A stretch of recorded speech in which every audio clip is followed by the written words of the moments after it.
procure from the choicest fields and botanical masters. From sour diesel to Maui Wowie and candies to space cakes, we have it all. All our confections are created right on site, so come seal the deal and enjoy some Billy Delights. And don't forget to check out my other products, Billy Bags and Bill Doughs, for all my discriminating constituents.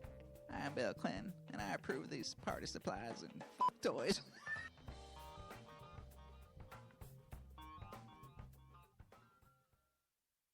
Howdy, folks. It's your old pal Bubba Clinton here. On the heels of the overwhelming success of my novelty condom line known as Billy Bags, I've been urged by my female constituency to create Bill Doughs, a new line of sex toys for all you tarts, which I personally guarantee will please your lady parts. First up the bat is the JFK. This majestic rubber dong will end any missile crisis blockading your panty hamster. This dildo comes complete with a fully adjustable internal spine, proven to tickle any G-spot. Upgrade to the Deluxe, which includes exploding head action. For you ladies on the go, try the travel size RFK model. A little pocket willie is sure to make that kitty purr. Now for you BBWs sporting a moose knuckle, we got a dildo just for you. The Grover Cleveland is warranted to stretch any meat sleeve. It was designed with new exciting rubber technology that actually expands with contact to moisture. This bad boy will have the fat lady singing from beginning to end. The Grover is for sure to be re-elected to your Oval Office. Next in line is a novelty dildo sure to complete any collection. The George Washington is the first of its kind. A solid wooden dong made out of the finest cherry straight from Mount Vernon. I cannot tell a lie, ladies. I did not have sex with that. Well, I'm just kidding. Use with caution, as extreme friction could cause splintering. These shafts will be a numbered limited edition, so don't hesitate and pre-order one today. Finally, if you like a little kink in the stink, then let me propose to you the Billdozer, a marvelously designed butt plug with unyielding penetrating power. This fleshy dork screw is equipped with a tightly coiled spring to allow rapid jackhammer gratification. This Bildo even comes with its own operating glove to prevent slippage during accelerated use. So don't delay and order one today. Or better yet, why not nominate all my representatives to be members of your cabinet? I am Bill Clinton, and I approve these insertables. Look for Bildos in adult stores near you. Harry Carey here. I'm Toro the Cobb. And you know what you should be Toro on? The Cranial Emission Show with Ben Charles, Caleb Crispy, and Miguel Hito. Welcome back to the Cranial Emission Show, folks. Broadcasting live, the penultimate segment of the show, live here from the Lion's Den in Ybor City. The great Brian Lyon, kind enough to have us here on the show. Ben Charles, Miguel Hito, and Brian Lyon co-hosting now. In lieu, we have a substitute. We went to the bench, much like the NBA Finals, to find another all-star to fill in for the great Caleb Crispy, who has to go and bartend at Beluga today to do a little fill-in. So you want to be a part of the show, you want to call in, you can do so at 813-438-6068. You can follow us as well on a live feed on Periscope. This is a new thing for us. If you're a social media guy, go to Twitter, follow us there at Cranial E. Go to Facebook, like our page there, facebook.com/The Cranial Missions Network. And that Periscope feed was capital M1K3Y813, and that is located. You could probably ping that off Twitter or go to Periscope. Check it out. There you go. We have folks like the great Lord Stacy Cheese following us there. We were also pleased to be joined by Lou Bob Jenkins. I don't know if pleased really is the correct word, but we were desperate at the time. We weren't aware of the fact that Brian Lyon was going to fill in, so we actually reached out to Lou Bob Jenkins to give him something to do, quite frankly. So we decided to allow him to also co-host with us. Hopefully this is not to our regret. You know, Lou Bob, you've done remarkably well. Congratulations to you last week in light of the show that we had where we were lucky enough to be joined by the great guys at AYNE, the Are You Not Entertained crew. Oh, what a show. That was 5 hours of pretty damn good radio, man. A great show. We then had them broadcast after us at ESB, but we had that redneck trivia contest between Lou Bob Jenkins and Cletus, the second one, where Lou Bob actually won that, surprisingly. And so Lou Bob, you know, look, we were all very well acquainted with you. Miggy and I have had the misfortune of you trying to mooch off us for years. But welcome to the show, buddy. Hey guys, I am pleased to be part of this show. I don't know how I feel about the fact that you say that I mooch off y'all. I mean, I just You do. For one. no, Yes, you do. no. I just try to share with y'all. When I say share, I mean, you share with me. But, look, that is just, that's another argument. But anyway, it is good to be part of the show. I am sad to see Caleb leave. When I say I'm sad, hey, let's just do this show. And if it works out well with these last two segments, maybe Caleb should go. Maybe it should be me. Yeah, I think no on that one. But See how he's already trying to muscle in. You see that? he's always trying to do stuff like that, man. I'm not feeling that in the least. But hey. We're going to start out with some segments that actually Lil Bob could probably relate to. Walmart, anytime you see some weird incidences in the news, see you, Caleb, take care, buddy. Anytime you see some weird instances in the news, oftentimes they are rooted in Walmart culture, right? I mean, hence the rap song Wally World. I don't know if you've ever seen that. A very funny song. You know what's really coming up in the world in the Walmart realm is Winn-Dixie.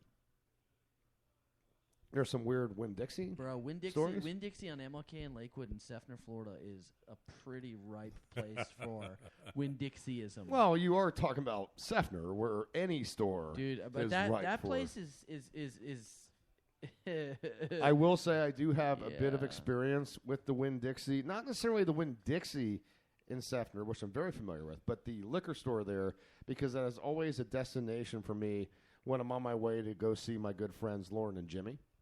On my way. That Winn-Dixie liquor store, I will not Yeah. lie. That it used to be Sweet Bay, obviously, Yeah. or Yes. Meat Bay, as they say. But this place, it's really gone downhill. I mean, the food that they have in the deli is almost ghetto. No offense to those guys and all, but offense to those guys. The food is ghetto. It's like the wings when they have flavored wings. It looks like somebody took a handful of stuff and did that whole antiquing thing on them. Just went poof. There's your Parmesan fucking wings Well, right there. Patinaed wings. Look, when you're talking about antique food, Miggy, it's all about the patina, right? Patina. As I learned from, Yes, you got to patina your balls. You got to patina some Right. vagina sometimes. as Maybe I some learned titties. from American Pickers, it's Patina. all about the patina. It is about the patina. But there is, like, the wings are patina. There's, like, you don't put them in a big old bowl and just dust them around, make them look evenly coated. It literally, just one big old white lump of Parmesan garlic crap right in the middle, and the rest of the wings are naked. It's a pretty sad situation. Hey, why are you guys trying to make fun of Seffner now? I have you know that compared to where I live in Alachua County, it is a very fine, upstanding establishment. Oh, I yeah, mean, thanks, by the way, for using my gas points, you asshole. I have no idea what you're talking about, Mickey. You used my freaking card and used my gas points from Winn-Dixie. You happened to leave that card on the kitchen counter. I thought that the fact that you left that meant that I thought you implied that I should use it. No, I didn't. I left it there because I had some other stuff in my wallet, and it was too full. Oh, And you decided to use it. Thank seems you. like it was a gift to me. No, what? No, You know don't, what? Hey, Don't you? hey, hey. Don't you come in here? I like this Brian Line guy, okay? He understands. Now, I have to tell you, man, with the Subaru Brat, I mean, I've got a 1976 Subaru Brat, man. It does not have that good of mileage, so, hey, the more discount I can get on Well, they the did gas, make the brats better. in the '76, but that's Does that okay. have the two seats in the back, the jump seats in the back? Hey, man, I took them out, man. I need, hey, I'm not a small guy, man. Look at me. I mean, I need to have more space to, So, make some action happen. so wait, your Subaru Brat is really a pickup truck. It is now, man. It is now. It's got a little bit of fun in the back seat now. I took the back seat out to engage. What are you, Jean-Luc Picard now, for God's sake? I know he does sound like, it's like engaged #1. Anyway, so Walmart news here. There were so many stories we hear about Walmart news, but in Henrico County, Virginia, you hear about these upskirt attempts, right? The upskirt photos. We live in this day and age where everybody's trying to use their cameras in these innocuous ways. A photo obtained by WTVR, CBS 6 News, shows John Wiggins, a 55-year-old man, who used his cell phone camera to snap photos of a woman's dress. Oh, my God. It was so blatant. Now, this is a Walmart in a city known, this is funny to me, in a city known as Short Pump. Wow. Isn't that a shoe of some sort? I don't know. Now, Anyway. this picture was actually taken by the husband of another woman who also claimed that she was one of Wiggins' victims that day. He pretended to drop some pasta, and then while he's picking up the pasta, tries to sneak his phone up the skirt of this woman. Now, when you actually look at the photo that's in question, it's really not even a skirt. I mean, this is a dress. I mean, Brian, It's floor length, man. take a look at this. This is a floor-length dress. Yeah. This guy, I mean, this was an aggressive sneak attack here. Let's go ambitious. Henrico County, isn't that like by Fredericksburg up there? I'm not familiar with the area. I can't think tell you. so. Let me look that up. But this is, I mean, this is an epidemic with the upskirt photo attempts.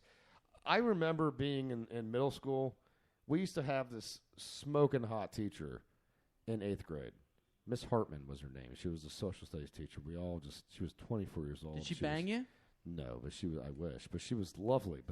But there was a kid in my class that actually got caught doing the old mirror on the shoe attempt. Richmond, by the way. Richmond, Virginia is where Enrico County is. Yeah. So there were attempts at different things back then, but now with this instant It's gratification. right by Tuckahoe. Oh. Well, Short Pump is right by Tuckahoe, so there you go. What is up with the names here in Virginia? Maybe that kind of encourages this behavior. I don't know. Probably. Now, have you guys seen? Oh, there you go. It's got a historical sign for Short Pump. Yes. Wow. It really makes me wonder if Short Pump wasn't a city that was founded by guys that have erectile dysfunction. Could have been. They're one-hit wonders, or maybe LeBron James. It could be. Hey, Ben. He's not really from Cleveland. Hey, Ben, Short Pump, according to the legend, just beyond the fork where the Deep Run Turnpike, now Broad Street Road, cross the Notched Road. Oh, God, forget it. You know what? Short Pump's a historical place. That's about it. Now, in another Walmart story, for those listening, as I get into this, you owe it to yourself to Google this. There was a Walmart brawl in Indiana. A lot of radio shows have talked about this. We're not the first to get into this. It was And an full disclosure. knockdown, drag-out brawl. Amber Stevenson, 34 years old, gets into a fight with Rebecca Mills, 39 years old. Now, one of these women is on a Rascal. You know the Wow. You know the Rascals. Was it an Little off-road motorized scooter. These motorized scooters that fat people use now to pretend that they're handicapped because they're too frickin' lazy Yeah, to actually Eric walk Cartman. around. So this one woman's on a Rascal. She is, surveying the aisles. She's looking for, healthy items. Now, when I say healthy items, I mean items that will continue to give her a healthier figure, in quotation marks, which actually means becoming more morbidly obese. I'm looking for the triple butter popcorn. Right. So she's riding up and down, and this knockdown, drag-out fight occurs. And if you go to YouTube and you search for Walmart Fight Indiana, you will find footage from several different angles of people that took footage of this. I mean, we live in this era where everybody films everything. What's disturbing, I mean, first of all, to see two older, somewhat rotund women fighting in a Walmart is pretty funny. But this woman, Amber Stevenson, the 34-year-old brunette that was part of this fight, her 6-year-old son engaged in this fight as well. So while they're going down to the floor and they're doing some grappling maneuvers, Was there a rear naked choke in there somewhere? there might have been. Good old Ronda Rousey. Thankfully, neither one of them was naked because I would never recover from watching this. But her 6-year-old son, Rebecca Mills' 6-year-old son. No. It was Amber Stevenson's 6-year-old son. Decided to join in Get it together. at her urging. Little Johnny, 6 years old, who she proclaims has made the honor roll, even though he's 6, so Little he's in dirty kindergarten. Johnny. I didn't know there was a frickin' honor roll in kindergarten. But this 6-year-old boy decided to assist his mom by pulling the Suave shampoo off the aisle, off the shelf, and bludgeoning Oh, damn. Miss Mills in the head with this Suave shampoo. Wow. And then while, Miss Stevenson had her pinned down, decided to squirt said shampoo in her face. Now you know how it feels to be a porn star, bitch. Now, if you watch the video, others are standing on the periphery and they're chastising this child. They're